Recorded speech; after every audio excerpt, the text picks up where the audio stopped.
ब्राह्मणाने थोडी झोप काढली व परत यायला निघाला. तो शांतपणे परत येत होता. वाटेत त्याला एक छोटे गाव लागले. त्या गावातून तो येत होता.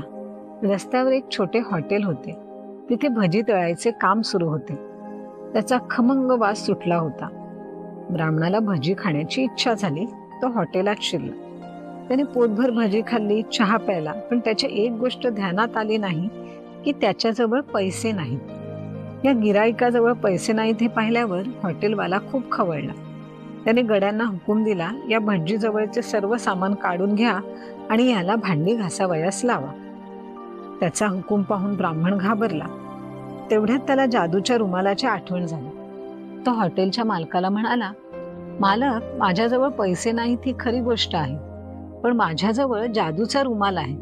त्यातून मी तुम्हाला हवे तेवढे पदार्थ काढून देऊ शकतो. हॉटेलवाल्याला ही गोष्ट खरी वाटेना, पण बघूया तर खरं असे म्हणून त्याने आपल्या नोकरांना रिकाम्या पराती आणावयास सांगितलं. ब्राह्मणाने झोळीतून जादूचा रुमाल काढला आणि त्याचा वापर करून सर्व पराती शेव, चिवडा, लाडू, बर्फी याने भरून टाकल्या.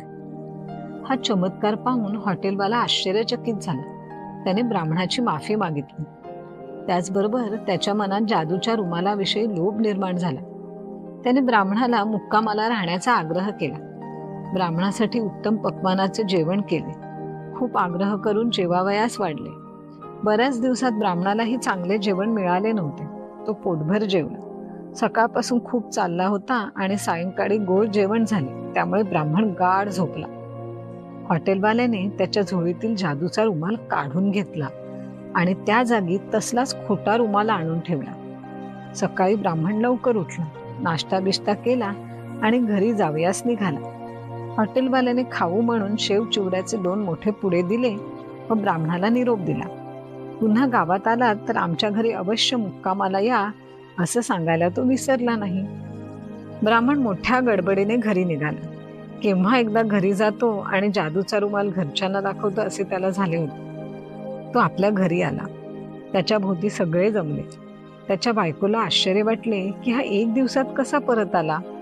ब्राह्मणाने दोन्ही मुलांना आपल्या शेजारी बसविले व तो मुलांना म्हणाला, चुन्नू मुन्नू, आता आपल्याला खायला कधीही कमी पडणार नाही, कारण आपल्याजवळ आता जादूचा रुमाल आहे.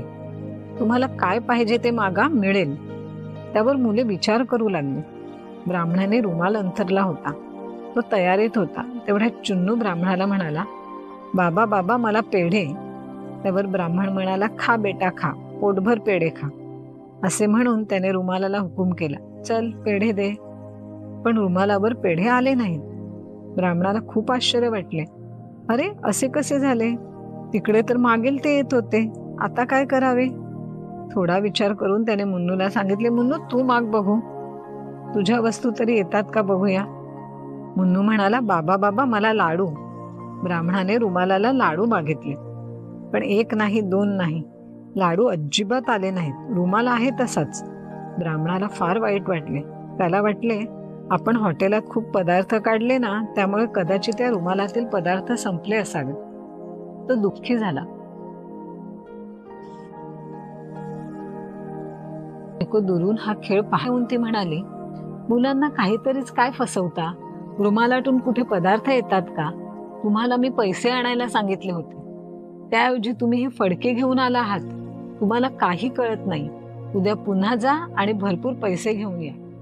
ब्राह्मणाने दुसऱ्या दिवशी जायचे ठरवले. रुमालाचे असे का झाले हे त्याला शेवटपर्यंत कळले नाही.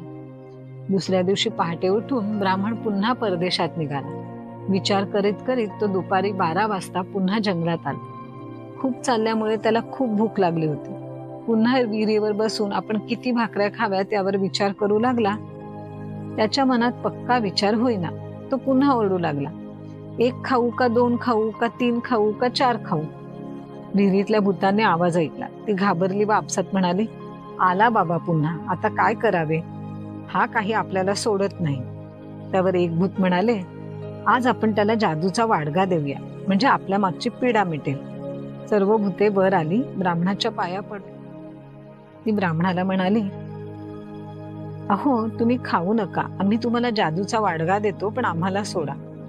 ब्राह्मण खवळून म्हणाला, हॅट, काही नको तुमचा वाडगा. तुमचं सगळं खोटं आहे. तुमचा रुमाल खोटा निघाला. तुम्ही खोटारडे आहात. मी तुम्हाला अजिबात सोडणार नाही. भूतांना कळेना की त्यांचा रुमाल खोटा कसा काय निघाला. त्यांनी तर खरं म्हणजे खरा रुमाल दिला होता. जाऊ दे, वाद नको म्हणून त्यांनी तो विषय डोक्यातून काढला आणि ब्राह्मणाला ते म्हणाले, जाऊ दे महाराज, रागवू नका. हा जादूचा वाडगा घ्या, खरा आहे. यातून तुम्हाला काय पाहिजे ते मिळेल. ब्राह्मणाने वाडगा हातात घेतला व त्याला श्रीखंड मागितलं. श्रीखंडाने वाडगा काठोकाठ भरला. ब्राह्मण आनंदाने श्रीखंड खाऊ लागला. अगदी दोन्ही हातांनी तो खाण्यात गुंगलाय असे पाहून भूते पळून गेली. श्रीखंड संपताच वाडगा आपोआप स्वच्छ झाला. ब्राह्मणाला खूप आश्चर्य वाटले आणि आनंदही झाला. वाडगा झोळीत टाकून ब्राह्मण घराकडे निघाला. वाटेत ते गाव लागले. त्या गावातल्या हॉटेलवरून तो येऊ लागला. त्यावेळी त्या हॉटेलवाल्याने ब्राह्मणाला पाहिले. त्याने नोकर पाठवून ब्राह्मणाला हॉटेलात बोलावले. नोकराला ऑर्डर सोडली, जा रे, हातपाय धुवायला गरम पाणी आण आणि गरम काय काय आहे ते खायला आण. हॉटेलवाला ब्राह्मणाला म्हणाला, महाराज, आमच्या गावात येऊन आपण आमच्या घरी आला नाहीत म्हणून खूप वाईट वाटलं. अहो, आपल्यासारखांचे पाय आमच्या घराला लागले हेच आमचं थोर नशीब. आता हे पहा, तुम्ही चालून चालून खूप दमला आहात. आजची रात्र मुक्काम करा, विश्रांती घ्या आणि सकाळी जा. कशाला उगीच दगदग.